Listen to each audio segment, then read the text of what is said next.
నమస్తే, welcome to ATV. ఈరోజు Konda Surekha minister అంటే కాంగ్రెస్ మినిస్టర్ చేసినటువంటి వ్యాఖ్యలు చాలా హాట్ టాపిక్గా మారాయి.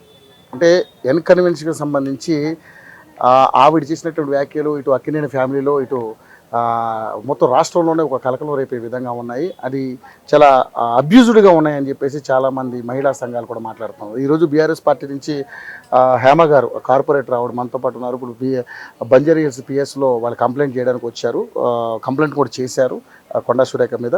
అసలు నిజంగానే మరి ఒక మహిళా మినిస్టర్ అయి ఉండి ఇలాంటి వ్యాఖ్యలు చేయడం, పైగా దాన్ని కప్పిపుచ్చుకునే ప్రయత్నం చేయడం ఎంతవరకు సమంజసం అనేది వారి మాటలు తెలుసుకునే ప్రయత్నం చేద్దాం. నమస్తే మేడం, హేమ గారు. నమస్తే మేడం, ఇలాంటి ఇష్యూస్ జరుగుతూ ఉంది. నిజంగా ఇది చాలా పెద్ద ఇష్యూ అయిపోతుంది. ఒకవైపు హైడ్రా పేరుతోటి ఈ రాష్ట్ర ప్రభుత్వం పేద ప్రజల్ని పీడించుకు తింటుందని చెప్పేసి మీరే ఎలిగేషన్ చేస్తూ ఉన్నారు. వాస్తవాలు మాట్లాడుతున్నారు పోనీ. సో ఇప్పుడు ఉన్నటువంటి మరి ఈవిడి మాట్లాడే విధానాలు చూస్తే మరి మహిళా లోకం అంతా కూడా ఒక్కసారి ముక్కును వేలేసుకునే పరిస్థితి ఏంటి? మరి దీని మీద ఏంటి మీకున్నటువంటి సమాచారం ఏంటి? నిజంగానే అండి, మీరు అన్నట్టు డైవర్షన్ పాలిటిక్స్ జరుగుతున్నాయి రాష్ట్రం అంతటా కూడా. మీరు అన్నట్టు హైడ్రాని సైడ్ లైన్ చేయడానికి ఇది ఒక ఇష్యూని స్టేట్ వైడ్ గా మాట్లాడుకునే విధంగా కూడా ఈరోజు కాంగ్రెస్ నాయకులు నిన్నటి నుంచి డ్రామా చేస్తున్నారు. ఎందుకంటే నిన్న కొండా సురేఖ గారు ఏదైతే ఇష్యూని తీసుకొచ్చి కేటీఆర్ గారిని ఫిలిం ఇండస్ట్రీని ఇన్వాల్వ్ చేశారు పాలిటిక్స్ లా, అది అసలు ఎవరికి సంబంధం లేని విషయం. ఆ పోస్ట్ వారి మీద పోస్ట్ పెట్టారు, దాన్ని మేము తీవ్రంగా ఖండిస్తున్నాం ఒక మహిళగా. అట్లాంటిది ఎవరు చేసినా కూడా లీగల్గా యాక్షన్ తీసుకోవడానికి వాళ్ళకు కూడా రైట్ ఉంది. మేము కూడా ఒకవేళ మా పార్టీ వాళ్ళే అయితే ఖచ్చితంగా మా పార్టీ నాయకులు డెఫినెట్గా వాళ్ళ మీద యాక్షన్ తీసుకుంటారు. అట్లా మాట్లాడకుండా కేటీఆర్ గారిని ఇన్వాల్వ్ చేస్తూ ఆయన క్షమాపణ చెప్పాలి అని అంటున్నారు. ఏ విధంగా చెప్పాలి? ఆయన పేరేమైనా తీసిండా? ఆ పేరు తీసి ఏమైనా మాట్లాడిండా? ఎక్కడైనా కాంగ్రెస్ వాళ్ళ గురించి ఏమైనా మాట్లాడిండా? ఎక్కడ మాట్లాడలేదు. కానీ కేటీఆర్ గారు పేరు జపం చేసుకుంటా ఉన్నారు.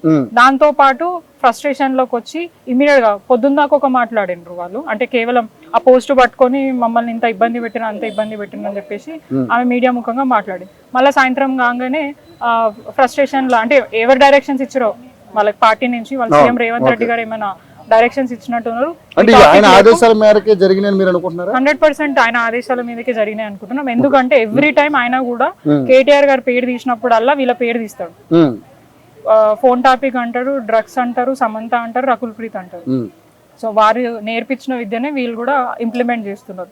సో ఇప్పుడు తీసుకురావడానికి రీజన్ ఏంటంటే మొన్నటిదాకా హైడ్రా గురించి రాష్ట్రం అంతటా కూడా డిస్కషన్ జరుగుతుంది. దాన్ని ఎట్లా డైవర్ట్ చేయాలా, వీళ్ళు బీఆర్ఎస్ పార్టీ నాయకులు అందరూ హైడ్రా బాధితులను కలుస్తున్నారు, వాళ్ళని ఎట్లా బ్రేక్ చేయాలా, దాన్ని దృష్టిలో పెట్టుకొని ఆ కమెంట్ చేసి ఇప్పుడు రాష్ట్రంలో ఉన్న ప్రజలందరూ కూడా హైడ్రా గురించి మాట్లాడతలేరు.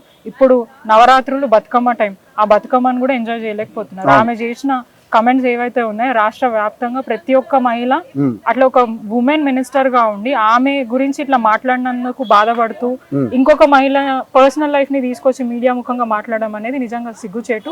ఇప్పుడిప్పుడే మహిళలందరూ బయటికి వచ్చి వాళ్ళ ఏంటంటే ఒక ప్రొఫెషనల్ లో ఉంటున్నారు, కానీ వాళ్ళని కూడా వెనుకకి లాగే విధంగా కూడా ఇప్పుడు రాజకీయాలు నడుస్తున్నాయని చాలా మంది బాధపడుతున్నారు. ఇంకా ఫిలిం ఇండస్ట్రీలో కూడా మీకు తెలియంది లేదు, వాళ్ళు ఎంతో కష్టపడితే లేడీస్ కి ఎస్పెషల్లీ ఉమెన్ హీరోయిన్స్ కి అసలు వాళ్ళ ఫ్యామిలీ నుంచి ఎక్కువ సపోర్ట్ ఉండదు. కానీ వాళ్ళు ఒక స్టేజ్ కి వచ్చిన తర్వాత వాళ్ళ పేర్లు వాడుకొని ఈ రోజు రాజకీయం చేయడం నిజంగా చాలా దురదృష్టకరం. మేము ఈ రోజు బంజారా హిల్స్ పిఎస్ లో కొండా సురేఖ గారి మీద కంప్లైంట్ ఇవ్వడం జరిగింది. ఏసీపీ గారికి అట్లాగే సిఏ గారికి కంప్లైంట్ ఇచ్చాం. వారు కూడా లా అంటే మన అడ్వకేట్స్ ది లీగల్ ఒపీనియన్ తీసుకొని వారి మీద ఖచ్చితంగా చర్యలు తీసుకుంటామని అంటున్నారు. ఇది కంప్లీట్ సొసైటీ మీద ఇంపాక్ట్ పడుతుంది, అది కరెక్ట్ కాదు అనేది నా ఉద్దేశం.